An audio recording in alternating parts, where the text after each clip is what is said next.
From your local election headquarters, this is Big Country Politics on KTAB. Okay, welcome back to Big Country Politics. We're continuing our conversation with Chief Stan Standridge, and we've talked about this building that we're in right now, the new PD here, Abilene Police Department. But now I want to talk about something that came up a couple of weeks ago, and it's this community meeting. Talk about that, and it's really in response to, I guess it's in response to people reacting to the work that the Cyber Crimes Unit is doing right now. Yeah, so your viewers know that last week we arrested 13 people for the online exploitation of children. What they probably don't realize is even after we went public and even had a press conference with myself and DPS, we arrested 2 more. And some before that. Yeah. Also. That actually was our 4th sting. So that should tell you the prevalency of the problem. And so, you know, we created Cyber Crimes in 2016 to really be intentional about this issue, because I think all of us would agree that our children are definitely probably the most vulnerable population we have, and we absolutely should be protecting them. But we can't arrest our way out of this problem. And so what we have to do is we've got to educate our adults, our parents, our teachers, our counselors, our businesses, our nonprofits. We have to educate them about how to actually protect children from online exploitation. So we're going to try to do just that. I'm asking everybody to come out on August 8th at 6:30 p.m. We're going to meet at Southern Hills Church of Christ. Why a church? Because they're free and they open their doors to people who are eager to learn. And so it's just a natural venue.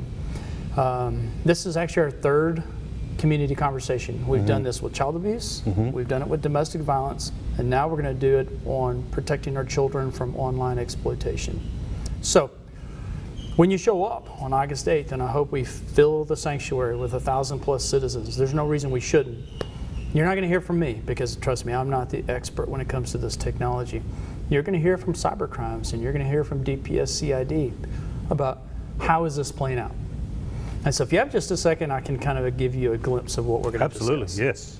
All right, so I learned just today, in fact, in speaking to Detective Milliron, who is with the Cyber Crimes, he said that they are seeing victims at the ages of 8. So we're not just talking older teenagers, we're talking 8 years of age. So your 8-year-old is at home and they're using their cell phone at 8, and they're using a commercially available social media chat. That's all it is. And they begin conversing through that chat. They are then contacted by an unknown person. It's done in a very friendly manner, and then they recommend to this child, who's very suggestive, hey, go to this app and I'll show you something. That child then jumps to another app. All of these are commercially available. They're typically free. The child goes to the other app, and before long, this adult offender starts to send sexually explicit material to this child. But then here's the hook. They're going to tell this child, if you say anything, I'm going to kill your family. I want you to think about that. So this 8-year-old, they have no idea what they're doing. And then they receive this communication from this person they don't know, but they're going to kill mom and dad. And that's how it's occurring. Very believable to an 8-year-old. Absolutely. So what we want to do is we want to enable our cyber crimes to get in front of our parents and say, this is how it's playing out. With what expectation? Well, with the expectation that we as parents go to our child and say, hey, unlock your cell phone. Better yet, I need to know the password, and then go through the cell phone. Take enough time to go through that cell phone. How often? Often. Probably every day. I mean, because it literally is just going to take a matter of time before they can get baited by these offenders. Keep in mind, these offenders, they know what they're doing, right? These children don't. We've got to protect them. I think about, because I have kids, and I think about how vulnerable and how easy it was to talk me into doing things when I was a kid. I mean, especially by an adult. And I guess that's what really they're facing out there. Yeah, absolutely. And so, in my mind, when I was speaking to Detective Milliron, I'm thinking older, more savvy teenagers. But when he said, no, this is sometimes occurring at 8, 9, 10, and 11 years of age, that's where I say, whoa, time out. we're going to do something different. Well, that can't arrest our way out of this problem. So what's different look like? This is us teaching our citizens how to protect our kids. We should all be in the business of doing that. We are, you know, every time we do these stories about cyber crimes and making these arrests, doing these stings, and people always comment on the Facebook, well, what's happening, what's happening?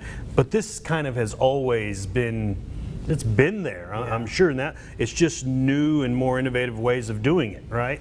Yeah, that one frustrates me. I'm just going to be completely candid, because people say, oh, what's wrong with Abilene? You know, why do we have all these problems? This is not exclusive to Abilene. If you saw just in recent headlines, 50 people were arrested in South and Central Texas for this very issue. This is more reflective of humanity than it is of any given city. So let's recognize that in Abilene, you have a law enforcement community, and when I say community, I'm talking about all of us. I'm talking about DPS, I'm talking about APD. We have all said, this is not going to happen in our city. So we have said, we're going to dedicate resources. So we stood up a cyber crimes unit. We've also trained them. We've bought them equipment. So now they have the resources and the capability, and we have the intentional mission. That's why it's playing out in our city. We're doing something about it. Not to suggest that others aren't. As you saw, 50 people recently arrested. This is occurring everywhere where people are. In cyber crimes, this is what they do. They're not doing, oh, you know, you're getting a call and you win the lottery. They're not doing that stuff. Right. They're doing, this is what they do. They concentrate on these things, right? Yeah, they're going specifically after children. They're targeting children, and then they're going to use intimidation and or the threat of violence against family members to keep that child hooked. And then ultimately what they want to do is they want to secure a meet. And so I was asked last week, when we arrested these 13, now 15, was there a meet? Did they actually show up? Yeah, absolutely. Wow. They actually showed up. That's scary. It should scare every one of us. But it should scare us into doing something about it. Let's be part of the solution. Let's not just talk about it. Let's be part of the solution. Now, let's say come August 8th at 6:30 p.m. at Southern Hills, we're completely full. We can't handle any more people. We'll do it again. We'll do it as many times as we need, because all of us should be in the business of protecting these kids. So again, real quick before we have to go, August 8th, 6:30 at? Southern Hills Church of Christ, which is, I'd probably be wrong, but I'm going to say it's like 3600 block of Buffalo Gap Road, and it's planned to go till 8:30. And I ask that leave your kids at home. This is for adult audience. Yeah, and what we're going to try to do is let you understand what our tech experts know. Perfect. All right. Thanks, Chief. Thank you. Appreciate it. We'll be back on Big Country Politics.